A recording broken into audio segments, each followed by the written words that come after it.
இயக்குனர் திரு பேரரசு அவர்களை மேடைக்கு வருமாறு அன்புடன் அழைக்கிறோம். இயக்குனர் திரு லிங்குசாமி அவர்களை மேடைக்கு வருமாறு அன்புடன் அழைக்கிறோம். ப்ரொடியூசர் திரு தனஞ்சயன் சார் அவர்களை மேடைக்கு வருமாறு அன்புடன் அழைக்கிறோம். ப்ரொடியூசர் திரு லலித் அவர்களை மேடைக்கு வருமாறு அன்புடன் அழைக்கிறோம். திரு எழில் அவர்களை மேடைக்கு வருமாறு அன்புடன் அழைக்கிறோம்.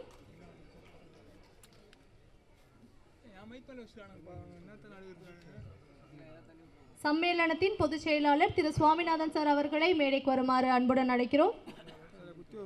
பொருளாளர் திரு செந்தில்குமார் சார் அவர்களை மேடைக்கு வருமாறு அன்புடன் அழைக்கிறோம்.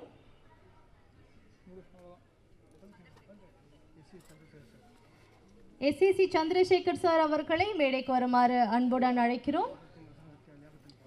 படத்தின் வசனகர்த்தா திரு லியாகத் அலிகான் சார் அவர்களை மேடைக்கு வருமாறு அன்புடன் அழைக்கிறோம். திரு ரவி மரியா அவர்களை மேடைக்கு வருமாறு அன்புடன் அழைக்கிறோம்.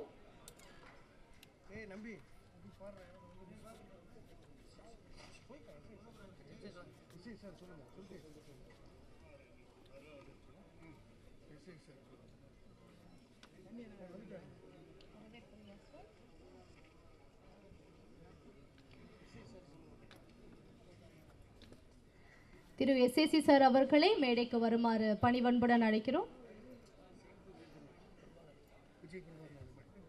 இந்த நிகழ்ச்சிக்கு சிறப்பு அழைப்பாளராக வருகை தந்திருக்கக்கூடிய விஜய் பிரபாகரன் அவர்களை வருக வருக என அன்போடு மேடைக்கு அழைக்கிறோம்.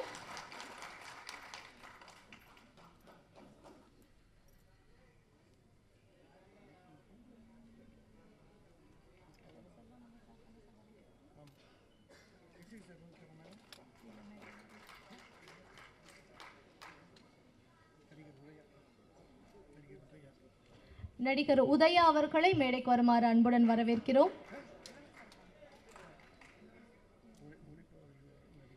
ஒளிப்பதிவாளர் நடிகர் திரு இளவரசு சார் அவர்களை மேடைக்கு வருமாறு அன்புடன் அழைக்கிறோம்.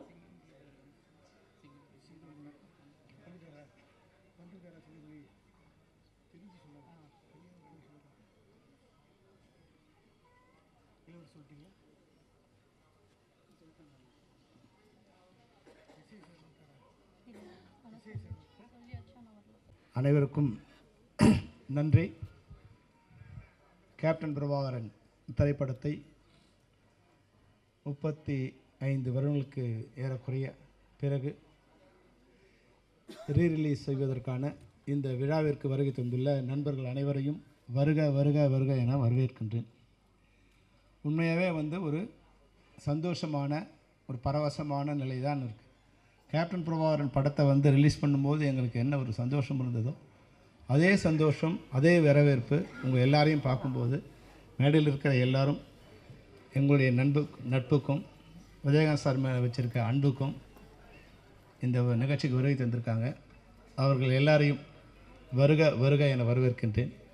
அதுபோலவே இந்த நிகழ்ச்சிக்கு வருகை தந்துள்ள பத்திரிகையாளர்கள், ஊடகவியலாளர்கள் மற்றும் எங்களது நண்பர்கள், பல்வேறு திரைப்படத்துறையைச் சேர்ந்த பல்வேறு சங்கங்களைச் சேர்ந்த உறுப்பினர்கள், சம்மேளனத்தின் நிர்வாகிகள், சம்மேளனத்தின் இணைக்கப்பட்ட சங்கங்களின் நிர்வாகிகள், அதுபோன்றே நடப்பு தயாரிப்பு சங்கத்தின் நிர்வாகிகள், தயாரிப்பாளர்கள், விநியோகஸ்தர்கள், திரையரங்க உரிமையாளர்கள் அனைவரையும் வருக வருக என வரவேற்கின்றோம்.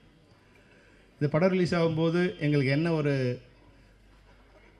புல்லிங் இருந்ததோ அதுபோல் இந்த படம் இப்போ ரிலீஸ் ஆகும்போது கூட அதே படத்தை ரிலீஸ் பண்ண டிஸ்ட்ரிபியூட்டர்ஸ் 30 வருஷத்துக்கு பிறகு கூட நிறைய பேர் எனக்கு ஃபோன் பண்ணி எங்களை இந்த படத்தை யார் ரிலீஸ் பண்ணுறாங்க, நாங்களே ரிலீஸ் பண்ணுறோம் மறுபடியும் அப்படிங்கிற மாதிரி பல பேர் எங்களுக்கு ஃபோன் பண்ணி கேட்டாங்க.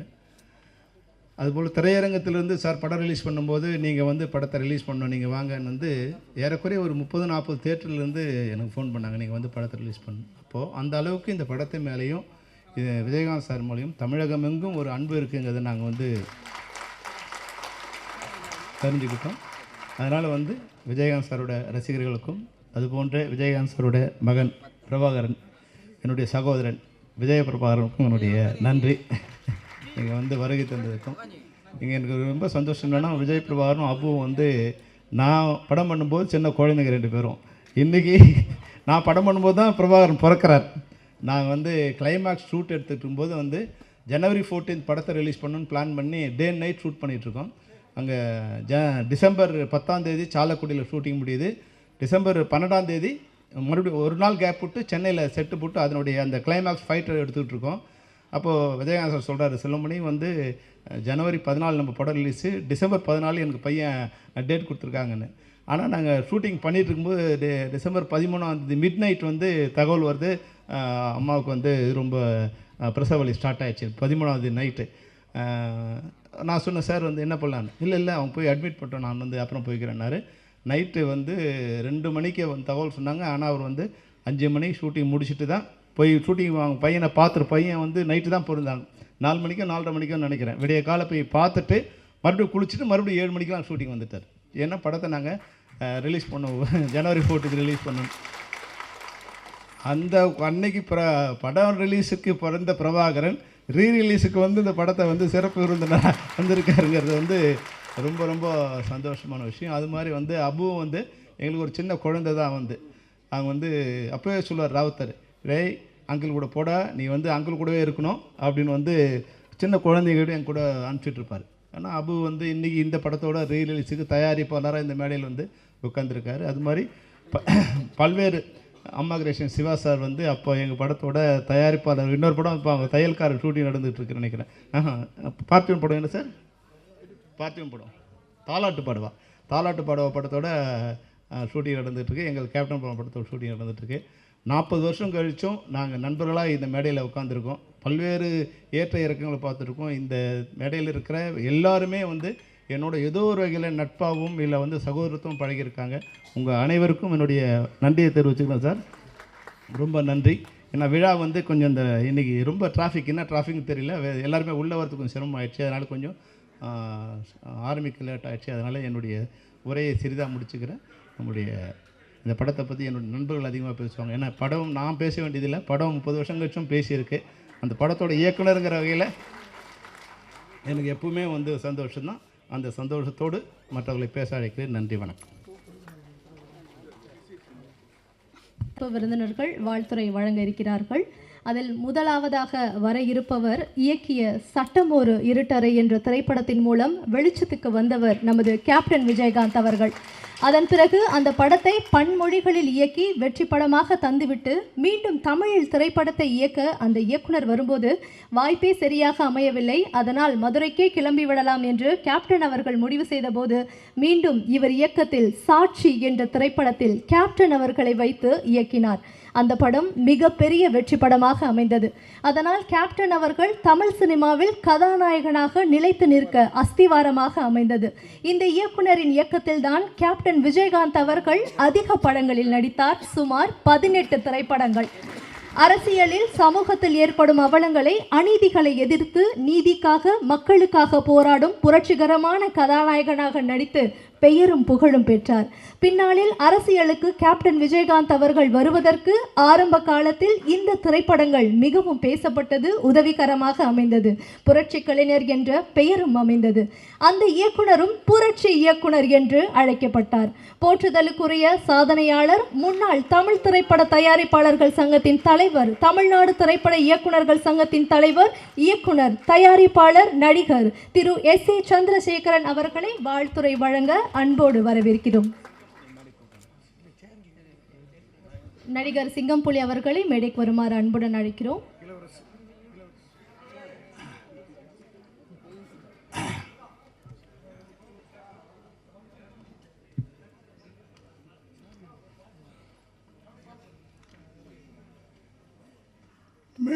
மேடையில் இருக்கின்ற நண்பர்களே,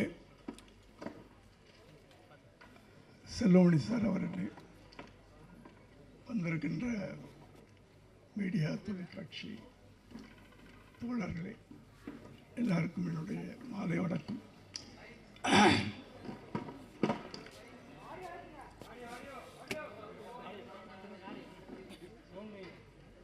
கேட்குதா? அப்போ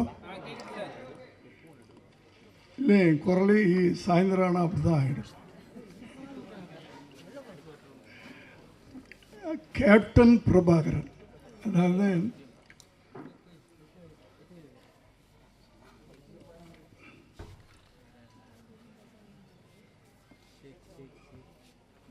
விஜயகாந்த் அவர்களுடைய 100வது படம். பொதுவாக நடிகர்களுக்கு இந்த 100வது படம் வந்து ரொம்ப ரிஸ்காக இருக்கும். சிலருக்கு அமையாது சரியா. ஆனால்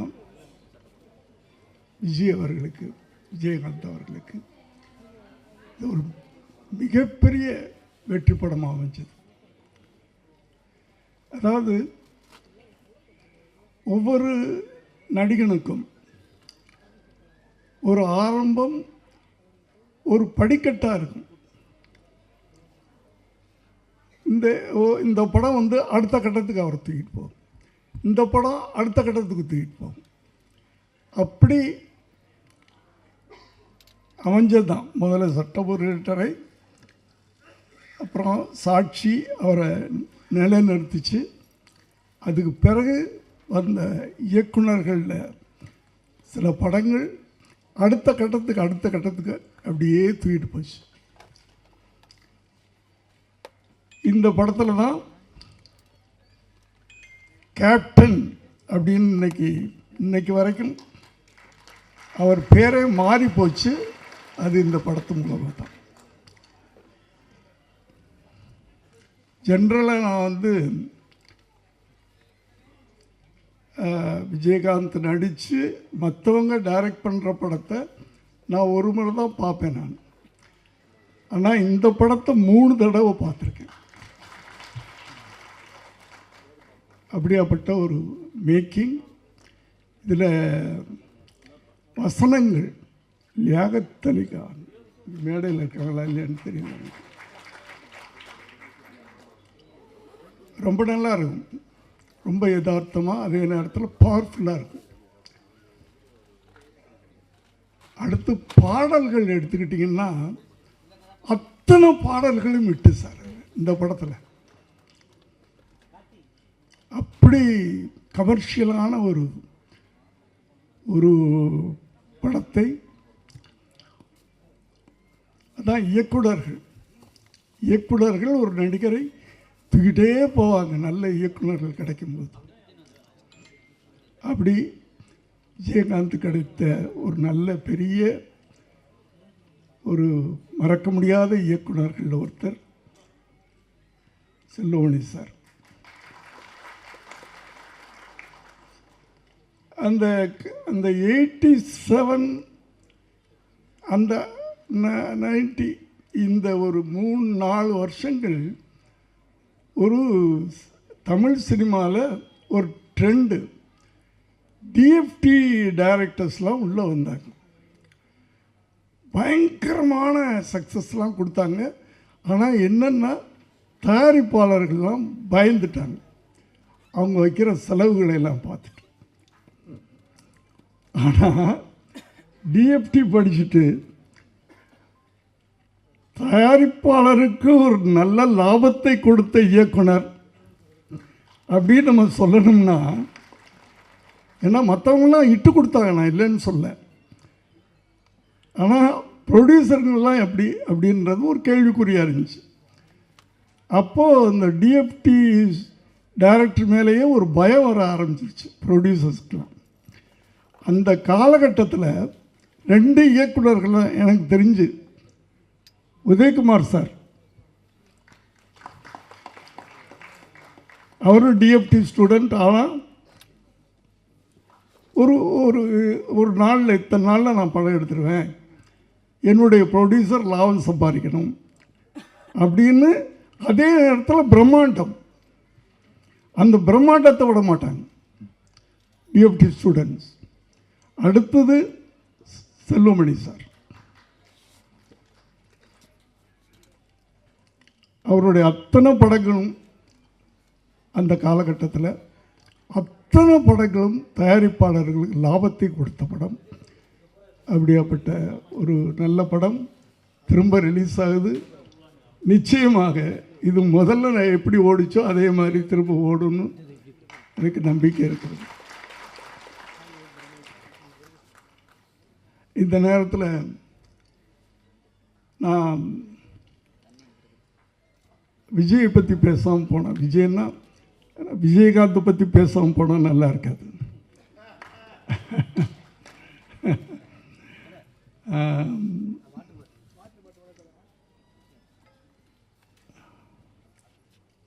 ஏன்னா விஜயகாந்த் வந்து மற்ற இயக்குநர்களை எல்லாம் பேரை சொல்லி கூப்பிடுவார், என்ன மட்டும் டைரக்டர் சார் கூப்பிட்டார். அதாவது அது வந்து அந்த மரியாதை, நன்றி. அதாவது நன்றி நன்றி அப்படின்னா என்ன அர்த்தம் அப்படின்னா விஜயகாந்த்.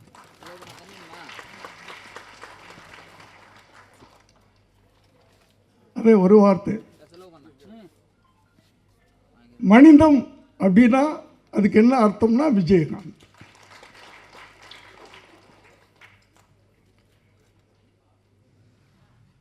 சட்டம் ஒரு இருட்டறையில் எப்படி என்கிட்ட நடந்துக்கிட்டாரோ அதே மாதிரி தான் அவங்க சொன்ன மாதிரி 18வது படம் பெரியண்ணா அதுலேயும் அப்படித்தான் நடந்துக்கிட்டார். இத்தனை வருஷம் கழித்து எவ்வளோ பெரிய வெற்றிகள்லாம் கொடுத்துட்டு பெரிய பெரிய படங்கள்லாம் பெரிய பெரிய இயக்குநர்கள்ட்ட எல்லாம் நடிச்சுட்டு திரும்ப நான் பண்ணுறேன் அந்த படம் பெரியண்ணா. அதே மாதிரி மரியாதை, சிம்பிளிசிட்டி.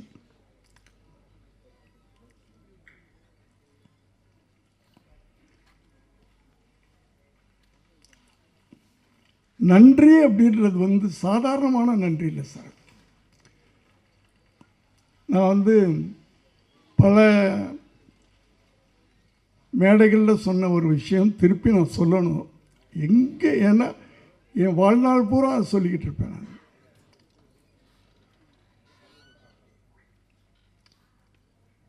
என்னுடைய மகன் உங்களுக்கெல்லாம் தெரியும், விஜய் அவருடைய முதல் படம்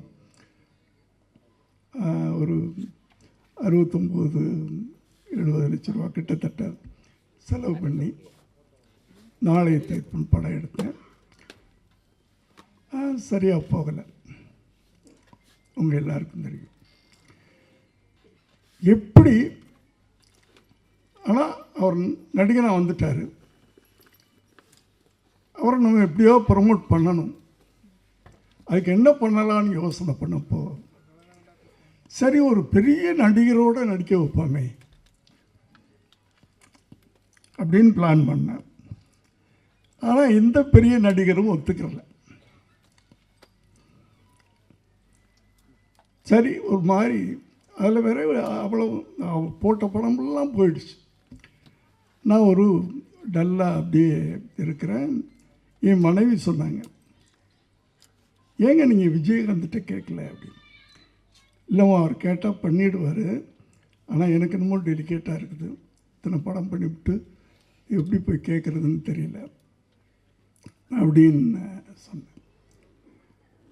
இல்லை நீங்கள் ஃபோன் பண்ணுங்க அவர்கிட்ட கேளுங்க அப்படின்னா.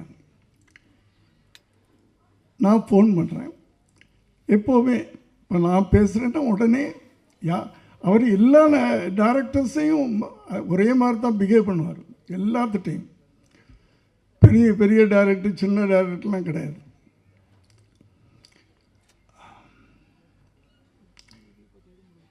நான் ஃபோன் பண்ணி விஜய் வீட்டில் இருக்காமா அப்படின்னு.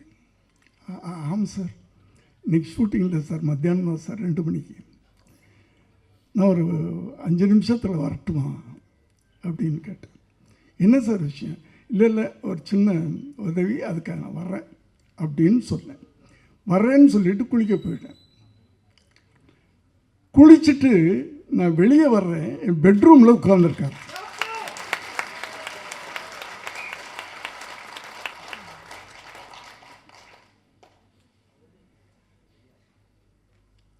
என்ன விஜய் அப்படின்னு. நீங்கள் எதுக்கு சார் வரணும்? நீங்கள் பேசும்போது ஒரு உதவின்னு கேட்ட மாதிரி எனக்கு காதல் விழுந்துச்சு. உதவி கேட்டு நீங்கள் என் வீட்டுக்கு வரக்கூடாது சார்.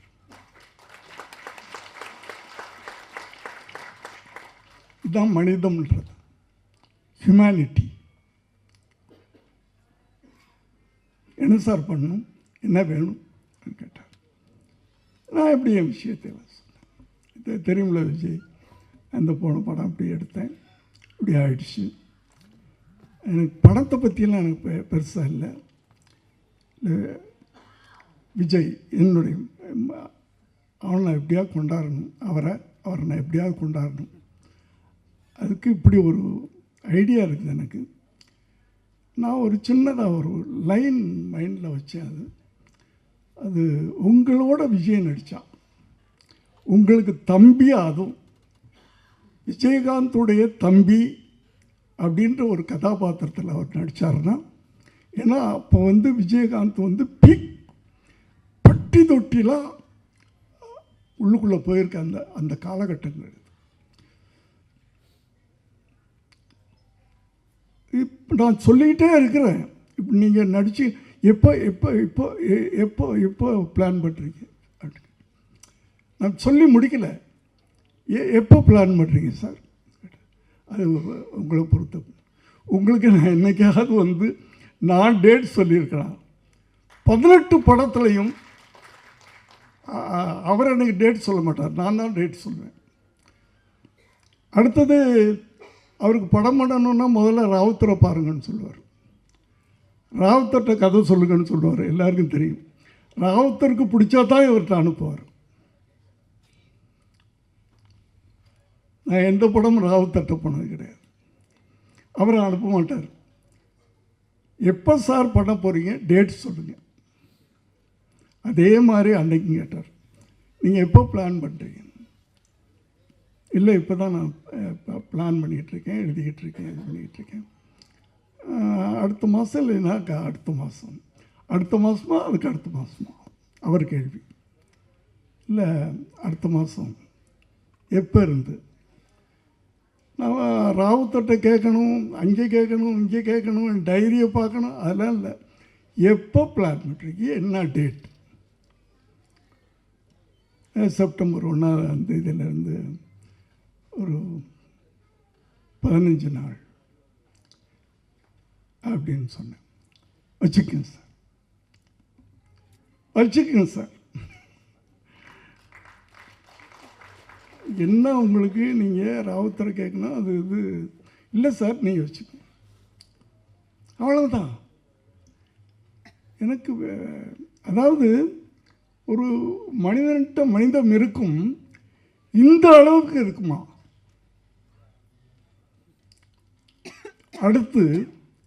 அடுத்த நாளே 1 லட்ச ரூபா எடுத்துகிட்டு வீட்டுக்கு போகிறேன். காலையில் அவர் ஷூட்டிங் கிளப்புறதுக்கு முன்னாடி ஒரு கவரில் போட்டுக்கிட்டு போய் நுழைஞ்சு, விஜய் என்ன சார் இது? இல்லை ஒரு அட்வான்ஸ். இந்த படம் நான் பணம் வாங்க மாட்டேன் சார், தயவு பண்ணி. நான் உங்களுக்கு உதவின்னு கேட்டீங்க, நான் படம் பண்ணுறேன், அவ்வளோதான். நீங்கள் எதுவுமே பேசக்கூடாது, நீங்கள் போங்க. அந்த டேட்டுக்கு நான் வருவேன். பொள்ளாச்சியில் ஷூட்டிங். அப்போல்லாம் பொள்ளாச்சி வந்து இன்னொரு ஸ்டுடியோ மாதிரி இருந்த காலகட்டங்கள். 15 நாள்ன்றது இன்னும் 2 நாள் எக்ஸ்டெண்ட் ஆகுது. 17 நாள் ஷூட்டிங் முடிச்சுட்டு போயிட்டார். அதில் அந்த படத்தில் இன்னும் ஒரு பெரிய, நீங்கள்லாம் பார்த்துருக்க மாட்டீங்க இந்த ஜென்ரேஷன்லாம், செந்தூர பாண்டி. அதில் விஜயகாந்த் வந்து ஒரு பெரிய ஆக்ஷன் ஹீரோவாக உருவாயிட்டார். நான் பார்த்தீங்கன்னா ஜென்ரலாகவே எனக்கு வந்து இந்த தப்பு நடந்தால் கோபம் வரும். ரோட்டில் போய் நானே வந்து ஏன்டா இப்படி பண்ணுறீங்கன்னு சொல்லிவிட்டு அவங்களுக்கு தீர்த்து வைப்பேன், இல்லைன்னா அடி வாங்கிட்டு வர்றேன். ஏதோ ஒன்று நடக்கும். அது அரசியலில் தப்பு நடந்தாலும் கோபம் வரும், சமுதாயத்தில் தப்பு நடந்தாலும் கோபம் வரும். இந்த கோபத்தையெல்லாம் எப்படி கொட்டுறது? சினிமா மூலமாக தான் நான் கொட்டினேன். ஆனால் அதுக்கு ஒரு பவர்ஃபுல்லான ஒரு ஹீரோ வேணும். அது விஜயகாந்த் கிடச்சார். அதனால தான் சொன்னாங்கள்ல, நான் 18 படம் பண்ணேன்னு. நான் எந்த ஹீரோட்டையும் போகலை, கால் ஷீட்டே கேட்குறது இல்லை. நான் கதையை ரெடி பண்ணுவேன், என் கோபத்தையெல்லாம் அவர் மூலமாக தான் கொட்டினேன் நான் படங்களில்.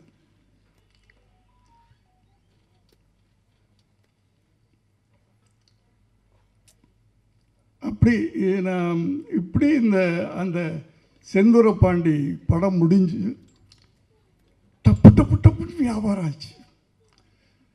எனக்கு ஒரு பெரிய லாபம் வந்துச்சு. அப்போவும் நான் போய் கேட்குறேன், விஜய் எனக்கு இவ்வளவு ப்ராஃபிட் வந்திருக்கு, நான் உங்களுக்கு ஏதாவது கொடுக்கணும் அப்படின்னு இல்லை சார், நான் வாங்க மாட்டேன், பணம் வாங்க மாட்டேன்னு சொல்லிட்டேன்னா வாங்க மாட்டேன் அப்படின்ட்டார். எனக்கு உறுத்தலாக இருந்துச்சு. என்னடா அவரை வச்சு ஒரு படம் பண்ணி இவ்வளவு நம்ம பணம் சம்பாதிச்சிருக்கிறோம், வாங்க மாட்டேன்னு சொல்கிறாரு, என்ன பண்ணலாம் அப்படின்னு யோசனை பண்ணிக்கிட்டு இருக்கும்போது அவர் வீட்டுக்கு பக்கத்து லேண்டு என் லேண்டு. இதை ரொம்ப நாளாக கேட்டுக்கிட்டு இருந்தார். அவர் இல்லை, அவர்கிட்ட இருக்கிறவங்களாம் சார் எங்கள் கொடுத்தா நாங்கள் எக்ஸ்டெண்ட் பண்ணிக்குவோம் சார் அப்படின்னு கேட்டுக்கிட்டு இருந்தாங்களா. ஏப்பா விஜய் வீட்டு பக்கத்தில் நான் இருக்கக்கூடாதுப்பா, நான் இங்கே வீடு கட்டலான்னு நினச்சிக்கிட்டு இருக்கேன், கொடுக்க மாட்டேன்னு சொல்லிக்கிட்டு இருக்கேன். ஆனால் இப்போ என்ன பண்ணேன்னா அவர் பணம் வாங்க மாட்டேன்னு சொல்லிட்டாரா, நான் நேராக ரிஜிஸ்டர் ஆஃபீஸ், அப்போல்லாம் வந்து விற்கிறவங்க மட்டும் ஒரு ரிஜிஸ்டர் ஆஃபீஸ் போனால் போதும், வாங்குறவங்க போக வேண்டிய தேவையில்லை. அவர் பேரில் ரிஜிஸ்டர் பண்ணி பத்திரத்தை கொண்டு போய் கொடுத்துட்டேன்.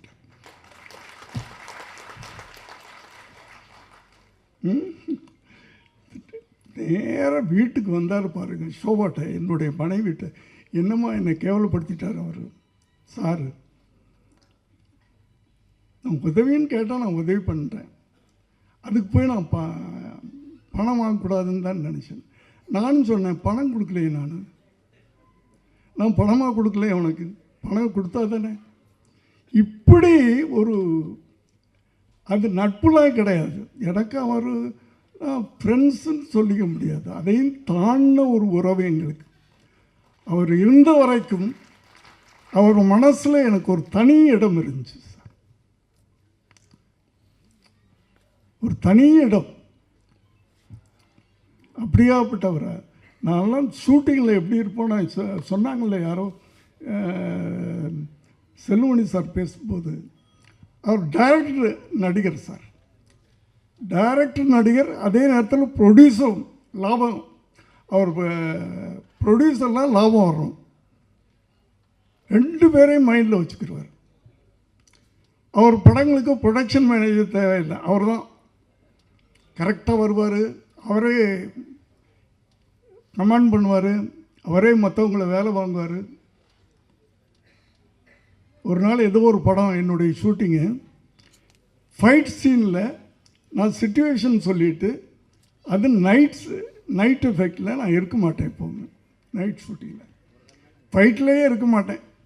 ஃபைட் மாஸ்டர்கிட்ட சிச்சுவேஷன் சொல்லிவிட்டு, விஜய் நீ பார்த்துக்குமா அப்படின்னா, ஃபைட்டுக்கு அவருக்கு தான் தெரியுமே, அவர் பார்த்துக்குருவார். நான் ரெண்டு நாள் தான், 2 கால் ஷீட், நீங்கள் ஃபைட்டை பிடிக்கணும். 2வது நாள் சாயந்தரம் 6 மணிக்கு வருவேன், அந்த எண்டு சீனை நான் எடுப்பேன் அப்படின்னு சொல்லி அந்த 2வது சீனை எல்லாத்தையும் எடுத்துட்டு, அந்த ஃபைட்டு முடியும் போது காலையில் 6 மணிக்கு ஃபைட்டு முடிக்கிறாங்க. ஏன்னா 2 நாளில் முடிக்கணும்னு சொல்லிவிட்டேன். 2வது நாள் கொஞ்சம் ஜாஸ்தியாகுது, சாருக்கு தெரியாமல் நைட் ஃபுல்லாக போகலாம் அப்படின்றாங்க. ஆனால் எனக்கு ஃபோன் வந்துக்கிட்டு இருக்கு, நைட்டு எக்ஸ்டெண்ட் பண்ணுறாங்க. ஓகே சரி, 6 மணிக்கு போயிட்டார்ல, திருப்பி 9 மணிக்கு போய் தூங்குறதெல்லாம் கிடையாது, போகிறாரு, குளிக்கிறாரு, திருப்பி வந்துட்டார் ஷூட்டிங்.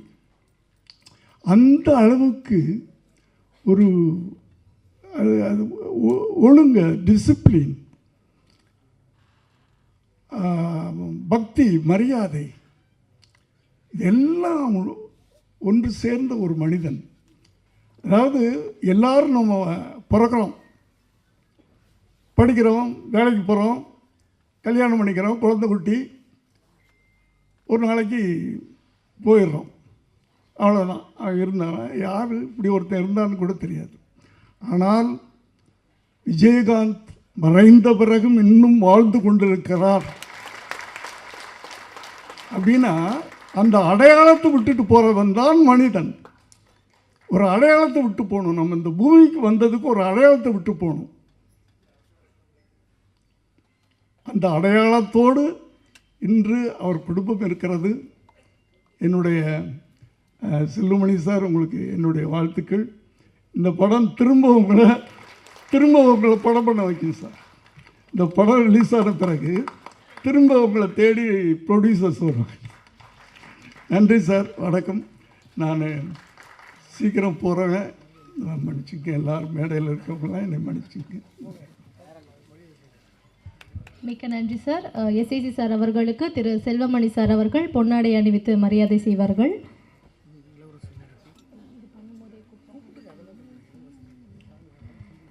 பெப்சி செயலாளர் திரு சுவாமிநாதன் சார் அவர்களை மேடைக்கு வருமாறு அழைக்கிறோம். பெப்சி பொருளாளர் திரு செந்தில்குமார் அவர்களை மேடைக்கு வருமாறு அழைக்கிறோம். நடிகர் திரு இளவரசு அவர்களை மேடைக்கு வருமாறு அன்புடன் அழைக்கிறோம்.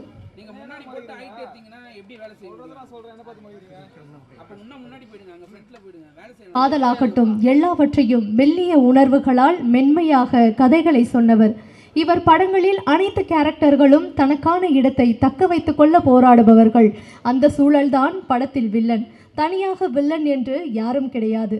தனது படங்களில் பாடல்கள், வசனங்கள், காமெடிகளுக்கு தியேட்டர்களில் கைத்தட்டல்கள் பெற்றவர் திரு முரளி அவர்கள், இளைய தளபதி திரு விஜய் அவர்கள், நவரச நாயகன் திரு கார்த்திக் அவர்கள், அல்டிமேட் ஸ்டார் திரு அஜித் அவர்கள், திரு சியான் விக்ரம் அவர்கள், சுப்ரீம் ஸ்டார் திரு சரத்குமார் அவர்கள், திரு சூர்யா அவர்கள் என பல ஸ்டார்களை வைத்து வெள்ளி விழா படங்களை தந்தவர். இளைய தளபதி திரு விஜய் அவர்களுக்கு முதலில் மிகப்பெரிய வெள்ளி விழா படமான பூவே உனக்கான படத்தை தந்தவர். விஜயகாந்த் அவர்களை வைத்து வானத்தை போல என்ற மிக அருமையான வெள்ளி விழா படத்தையும் மற்றும் மரியாதை என்ற வெற்றி படத்தையும் தந்தவர். தமிழ்நாடு திரைப்பட இயக்குநர்கள் சங்கத்திற்காக உழைத்தவர்களில் மிக முக்கியமானவர். இன்றும் உறுப்பினர்களுக்கு உதவி வருபவர். வானத்தை போல மனம் படைத்தவர். எழுத்தாளர், இயக்குனர், தமிழ்நாடு திரைப்பட இயக்குநர்கள் சங்க கௌரவ ஆலோசகர் திரு விக்ரமன் அவர்களை பேசுமாறு அன்புடன் அழைக்கிறோம்.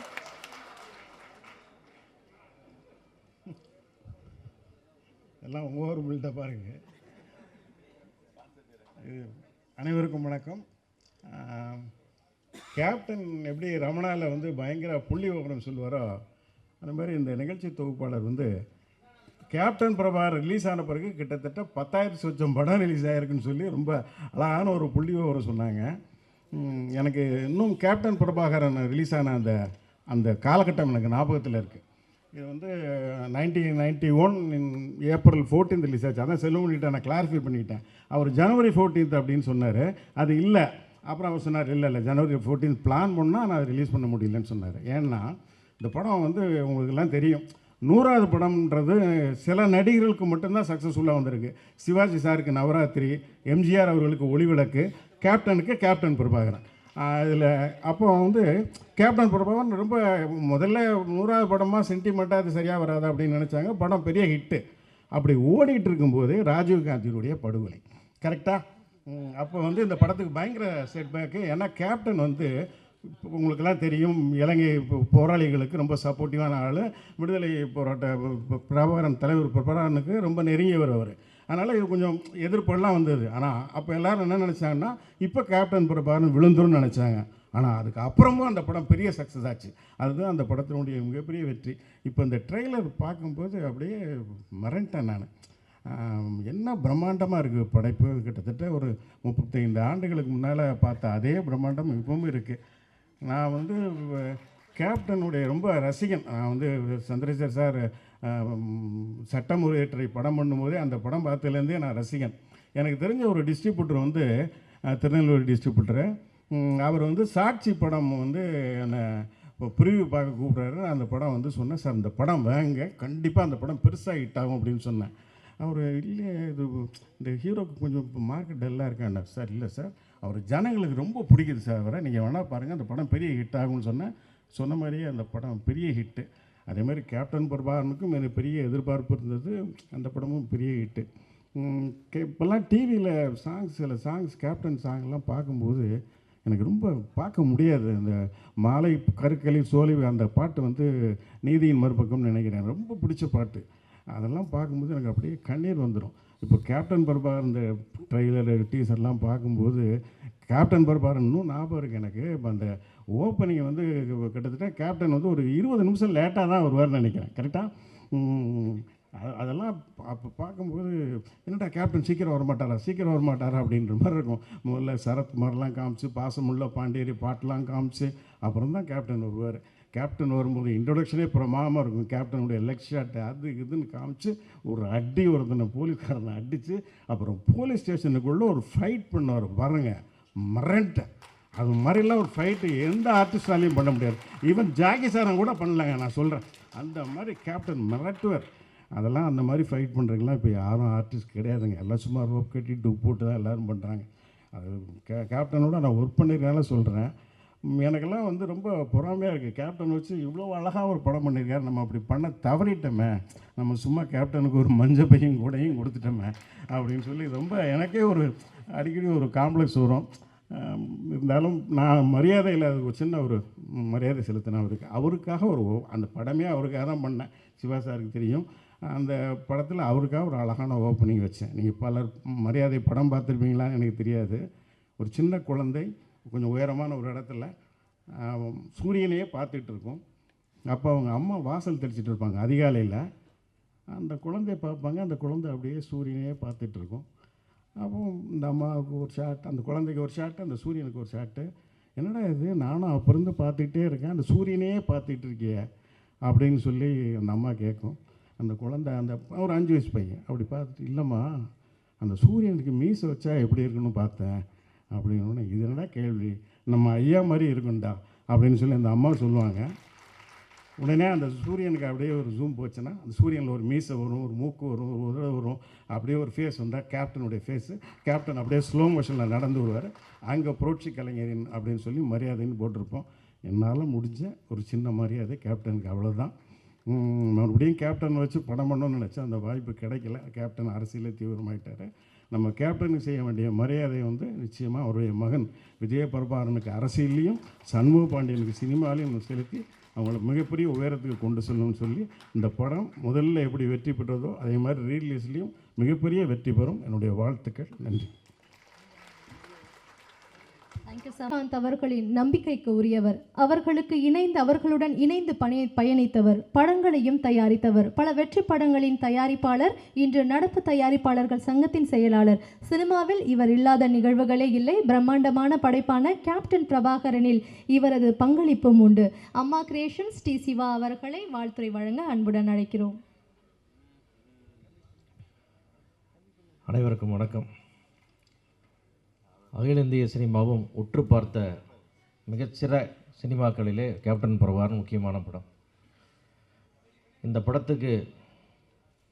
படத்தின் மூலமாக கேப்டன்ற ஒரு அடைமொழியை தந்து இப்படி ஒரு பிரம்மாண்டமான படத்தை அந்த காலத்தில் யாரும் எடுக்க முடியாத ஒரு பட்ஜெட்டில் படம் எடுத்த எங்களுடைய வழிகாட்டி ஆசான் அண்ணன் ஆசை இப்ராஹிம் ராவுத்தர் அவர்களை நான் மொத்த கேப்டன் பிரபாகரன் குழுவின் சார்பாக வணக்கம் தெரிவித்துக் கொள்கிறேன்.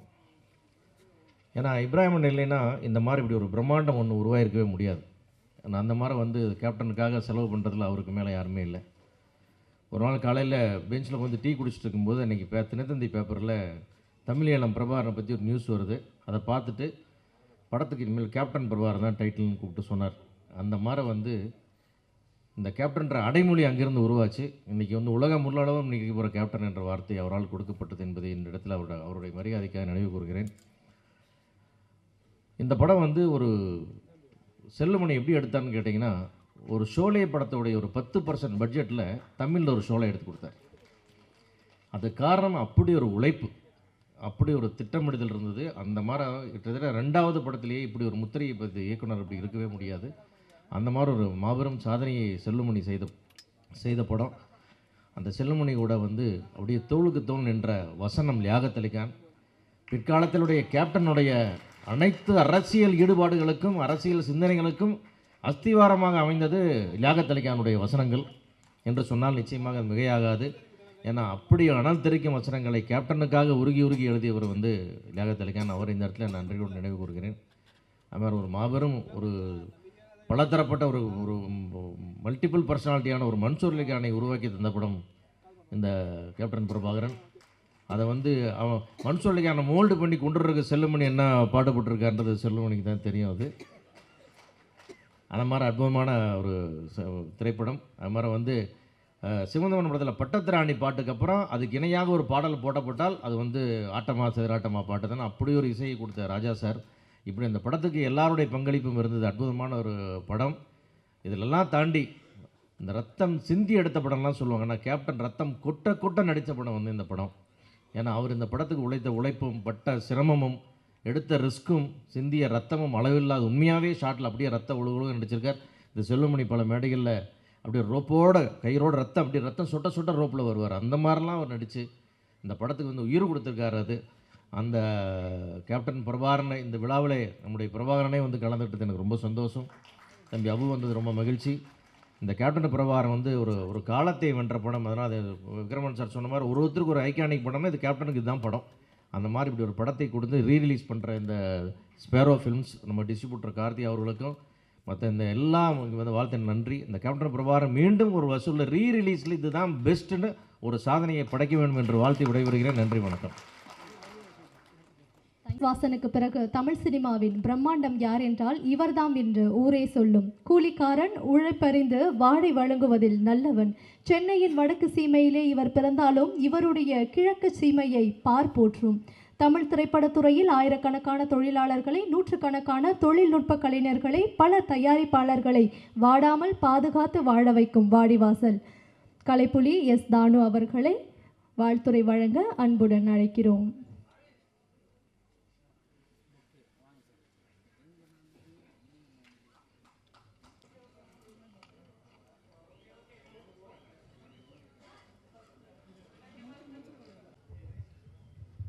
இன்ப நாள் இது, இனிய நாள் இது. என் நகமாலும் இயக்குனர், பெப்சியின் தலைவர், பாசத்துக்குரிய தம்பி செல்வமணி அவர்கள் உள்ளிட்ட மேடையில் வீட்டிற்கும் அனைத்து திரைச்சிற்பிகளே, விழாவில் பங்கு கொள்ள வந்திருக்கும் சகோதர நண்பர்களே, தொலைக்காட்சி தோழர்களே, ஊடக நண்பர்களே, விஜயகாந்த் ஈண்டெடுத்த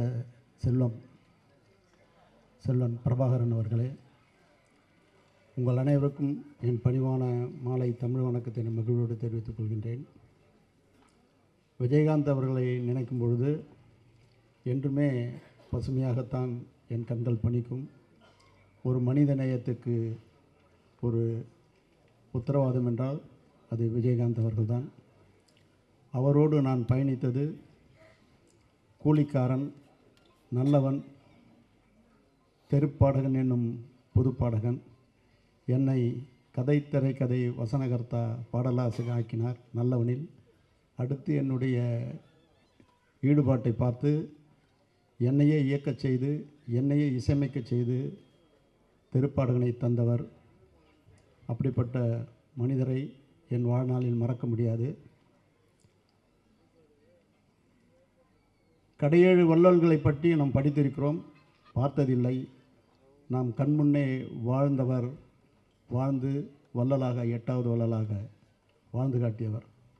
24 மணி நேரமும் ராஜாபாத தெருவில் அன்னமிட்டு கொண்டே இருப்பார்கள்.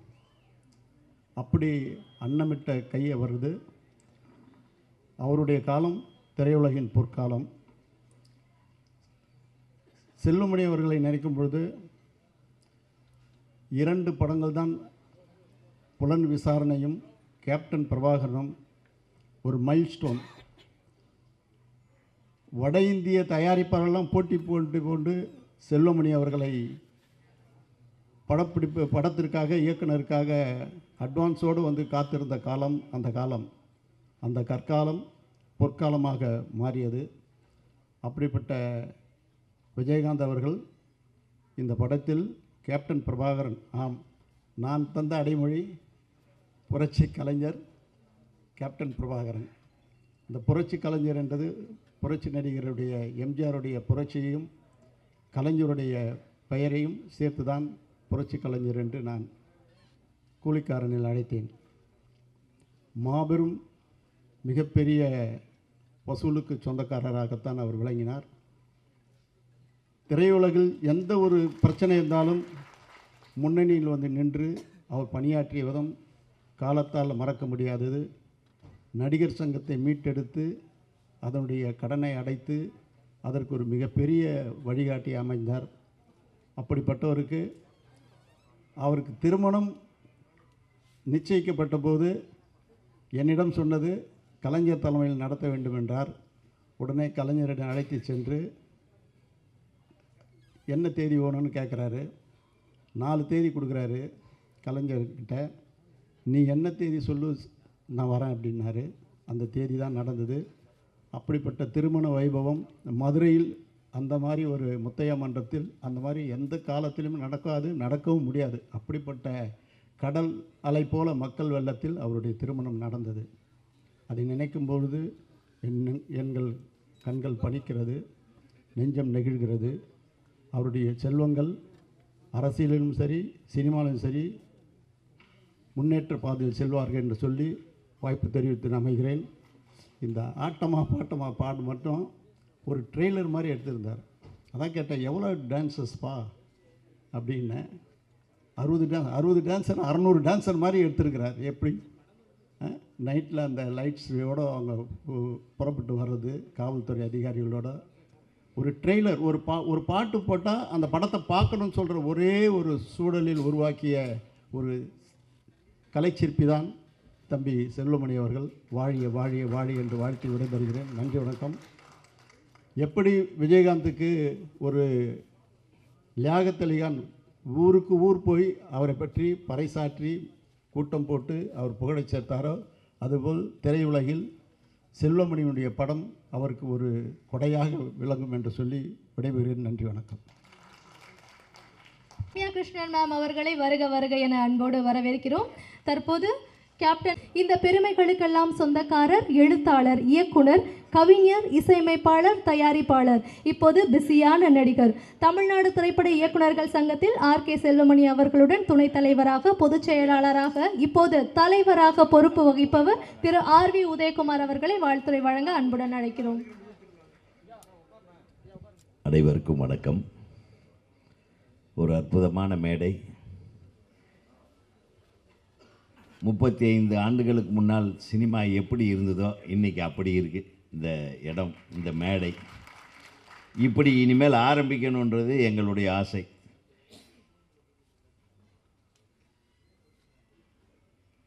அதாவது எல்லாரும் சொல்லிட்டாங்க விஜயகாந்த் சார் பற்றி.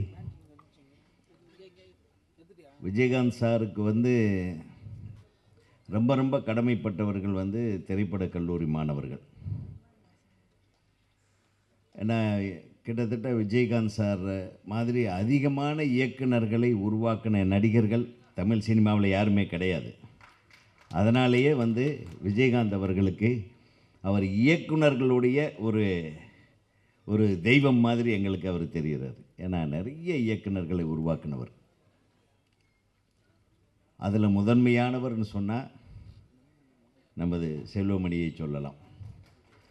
ஆர்.கே. செல்வமணி அவருக்கு கொடுத்த 2 வாய்ப்பையும் அற்புதமாக பயன்படுத்தி ராவுத்தர் ஃபிலிம்ஸுடைய அந்த பேரை உச்சத்தில் கொண்டு போனதுக்கு செல்வமணி அவர்களுடைய ஒரு கடினமான உழைப்பாளி. அவர் பண்ணுற வேலையெல்லாம் சொல்லுவாங்க. அவருடைய கேமராமேனுங்கெல்லாம் எனக்கு கேமராமேனுங்க சொல்வது, என்னடா மனுஷனா என்ன அப்படின்னு சொல்லுவேன் நான். நைட்டெல்லாம் வேலை செஞ்சிட்ருப்பான், டேயெல்லாம் வேலை செஞ்சிட்ருப்பான், சாப்பிட மாட்டார் சரியா. அவரும் தூங்க மாட்டார், அடுத்தவனையும் தூங்க விட மாட்டார். படத்தை பார்த்தவங்களையும் தூங்க விட மாட்டேன்ற, இப்போவும் தூங்க விட மாட்டேன்றீங்க இந்த படத்துக்கு. அது ரம்யா கிருஷ்ணன் மேடம் வரலையான்னு மனசுக்குள்ளேயே நினச்சிட்டு இருந்தேன். அது என்ன அழகா, எவ்வளவு அழகா அந்த டான்ஸை, அந்த ஸ்வீட், அப்போ அவ்வளவு இன்னசென்ட்டு. இப்போவும் அதை பற்றி தான் இருக்குது. அப்போ நடித்த அதே ரம்யா கிருஷ்ணனை இந்த மேடையில் பார்க்குறது ஒரு மிகப்பெரிய விஷயம். ரொம்ப நன்றிம்மா நீங்கள் இந்த விழாவில் கலந்துட்டதுக்கு. தமிழ்நாடு திரைப்பட இயக்குனர்கள் சங்கத்தின் சார்பாக இந்த மாபெரும் வெற்றி காவியத்தை, அதாவது நடிகர்களுக்கு நிறைய படங்கள் அமையும். ஆனால் இந்த படம் வந்து திரு விஜயகாந்த் அவர்களுக்கு பின்னால் ஒட்டி கொண்டிருக்கின்ற இந்த கேப்டன் என்ற ஒரு மிகப்பெரிய முத்திரையை கொண்டு வந்து சேர்த்தது இந்த சினிமா. அதை எல்லாரும் குறிப்பிட்டாங்க. நமது விஜய பிரபாகரன் அவர்கள் தோன்றியதும் இந்த சினிமாவில் தான். ஸோ இந்த சினிமாவுக்கு நிறைய சாதனைகள் உண்டு. அந்த சாதனைகளை படைத்த நமது பெப்சி தலைவர், திரைப்படக் கல்லூரியின் மிகச்சிறந்த ஒரு படைப்பாளி திரு ஆர்கே செல்வமணி அவர்களுக்கு தமிழ்நாடு திரைப்பட இயக்குநர்கள் சங்கத்தின் சார்பாக ஒரு சின்ன மரியாதையை நம்ம இயக்குநர்கள் எல்லாம் சேர்ந்து செய்ய ஆசைப்படுகிறோம். அதுக்கப்புறம் நான் வந்து திருப்பி பேசுவேன். நன்றி சார்.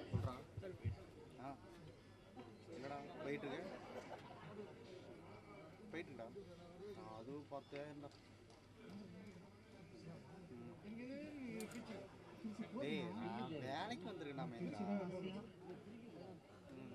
சத்தியமாக யார்ட்டையும் கேட்க முடியாது. நான் அப்படியே சொன்னேன்ல.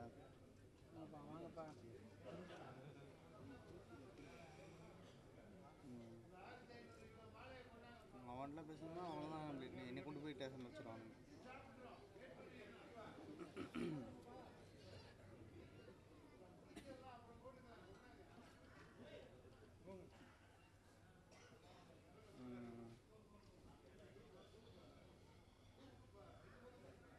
ஏதாவது சும்மா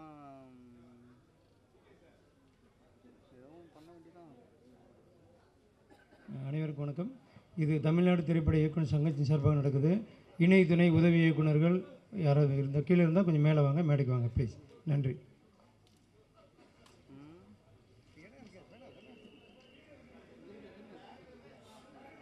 நான் பண்ணுறதுன்னா எனக்கே சத்தியமாக தரல. நான் இருக்கேன் சரி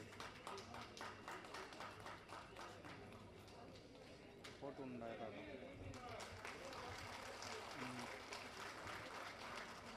சரி இது கூப்பிட்றேன்.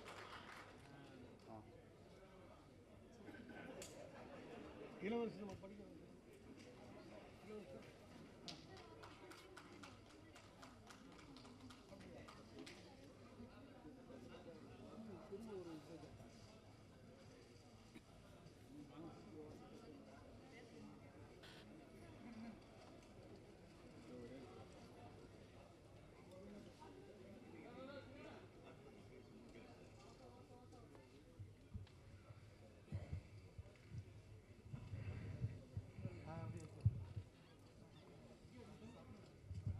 அப்போது இந்த படம் ரிலீஸ் ஆகிறதுக்கு முன்னாடி மிக பரபரப்பான ஒரு விஷயம் என்னென்னா, எனக்கு தெரிய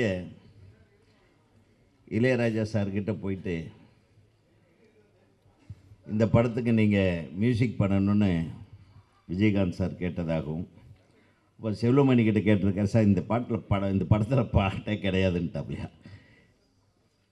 அப்புறம் என்னையா இது, ஏதோ ஒரு 2 பாட்டாவது வெய்யி அப்படின்னு கம்பல் பண்ணி வச்ச பாட்டு தான் சொல்லுவார். ஆனால் அந்த பாட்டு ரம்யா கிருஷ்ணன் அவர்கள் நடமாடிய அந்த ஆட்டமா பாட்டமா அதோட ஓப்பனிங் பிஜிஎம் வந்து அது இன்னைக்கு வரையிலும் உலக வரலாறில் பதிக்கப்பட்ட ஒரு இசை கோர்வையினுடைய அற்புதமான படைப்பு இளையராஜா அவர்கள் வந்து கொடுத்தார். இன்றைக்கி அந்த பீட்டு வந்ததுன்னா இதுதான் பாட்டுன்னு எல்லாத்துக்கும் உலகம் ஃபுல்லாக தெரியுது. அது எப்படி ஒரு மிகப்பெரிய விஷயம் அது. அவர் வந்து ஷோலே பாட்டு மாதிரி வேணும்னு கேட்டிருக்காரு தவிர அவர் 10 ஷோலே மாதிரி அவர் பாட்டு போட்டிருக்கார். ஸோ இளையராஜா அவர்களுடைய இசை, அதுவும் பின்னணி கோர்வை, ஒவ்வொரு ஷாட்டும். என் தம்பி வந்து நான் வந்து என்னென்னா இப்போ பயந்துட்டேன். ஒரு பக்கம் ஊமை விழிகள்னு ஒரு படத்தை படுத்து பயங்கர கிராண்டியராக எடுத்துக்கிட்டாங்க. அதில் நான் ஒர்க் பண்ணேன். 2வது தம்பி இந்த கேப்டன் பிரபாகரன் படத்தை போட்டிங்க. ஆனால் இந்த அடுத்தது நான் ஒரு படம் பண்ணுறேன். என்னையா சரி, அவர் என்ன நினச்சிக்கிட்டாரு, சின்ன சரி ஃபில்ம் இன்ஸ்டியூட் பசங்க இவரும் கிராண்டியராக எடுப்பாருன்னு நினச்சிட்டாங்க. நான் 35mm போதுங்க. என்னையா இந்த படம் 35mmன்றான் ராவுதர், இன்னும் உதவி இப்படி பண்ணுறான் அப்படின்னா, விட்ற அவன் ஏதோ பண்ணிட்டு அவன் கிழக்கு வாசல் நல்ல படம் கொடுத்துருக்கான், ஆனால் எப்படியும் ஒரு நல்ல கதை பண்ணிடும். நான் கதையெல்லாம் சொல்கிறேன், அவருக்கு ஒன்றுமே பிடிக்கல. கேப்டனுக்கு இவங்க 2 பேரும் கெடுத்து வச்சுட்டாங்க, இந்த ஆபாவானன்னு ஆர்கேஎஸும். இவங்க தான் எனக்கு எதிரிங்க மெயினாங்க. ஏன்னா நான் இவங்களை மீறி ஒரு படத்தை எப்படி பண்ணுறது? நம்மளுக்கு இந்த மாதிரி கிராண்டியர், இந்த நைட்டு டே அண்ட் நைட்டெல்லாம் கஷ்டப்படுறது இதெல்லாம் சரிப்பட்டு வராது. டெய்லி காலையில் 7 மணிக்கு போய் அழகாக ஷூட்டிங் 6 மணிக்கு பேக்கப் பண்ணிவிட்டு வந்துடணும். அந்த மாதிரி ஒரு கதையை எடுத்து எமோஷனல் கிராண்டியர். இதில் இவங்க பண்ணாது எல்லாம் நம்ம எப்படி நம்ம கேப்டனுக்கு பண்ணணும், விஜயகாந்த் சாருக்கு அப்படின்னு யோசனை பண்ணதனுடைய விளைவு தான் அந்த வானத்தை போல மனம் படைச்ச மன்னவன்.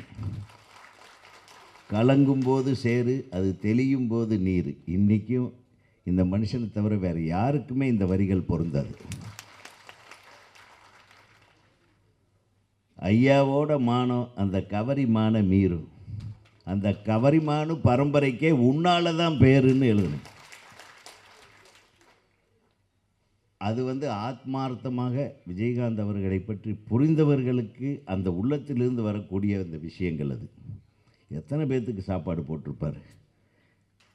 பசியோடு அந்த பக்கம் போகிறவன்லாம் சும்மா அவரை பார்க்கறதுக்கு வந்திருக்கோம் அப்படின்னு சொன்னார்னா பின்னாடி டைனிங் டேபிளை சிமெண்ட்லேயே கட்டி வச்ச ஒரே ஆள் அவர் தான்.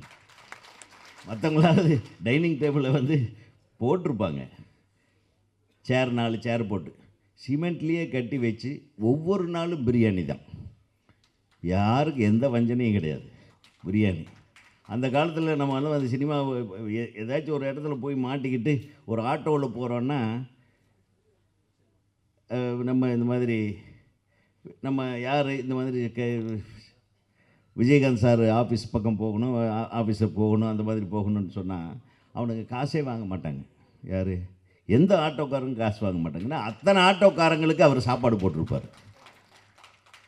ஸோ அத்தகைய ஒரு மனிதர்கள் மாணிக்கம் அண்ணன் எஸ்ஏசி அவர்கள் சொன்னது மாதிரி எந்த ஒரு மனுஷனுக்கும் கொடுத்து பழக்கம் இருக்கலாம், ஆனால் அடுத்தவங்க என்ன எதிர்பார்க்குறாங்கன்றதை கேட்காமையே தெரிஞ்சு உதவி செய்யக்கூடிய ஒரே மாமனிதன் விஜயகாந்த் சார் அவர்கள் தான். ஸோ அவருடைய ஆன்மா இன்றைக்கி ரொம்ப சந்தோஷப்படும். இந்த கேப்டன் பிரபாகரன் படம் இதை தைரியமாக எடுத்து வெளியிடும் எனது அன்பு தம்பி கார்த்திக் அவர்களுக்கும் அவருடைய பார்ட்னருக்கும் எனது மனமார்ந்த வாழ்த்துகள். நிச்சயமாக இந்த படம் மிகப்பெரிய வெற்றி படமாக அமையும். இதுக்கப்புறம் பெப்சியில் வேலையை விட்டுட்டு தொடர்ந்து படங்களை செய்ய வேண்டும் என் தம்பி என்று அன்போடு என்னை வாழ்த்து விடைபெறுகிறேன். நன்றி வணக்கம். நன்றி சார். அடுத்ததாக வாழ்த்துறை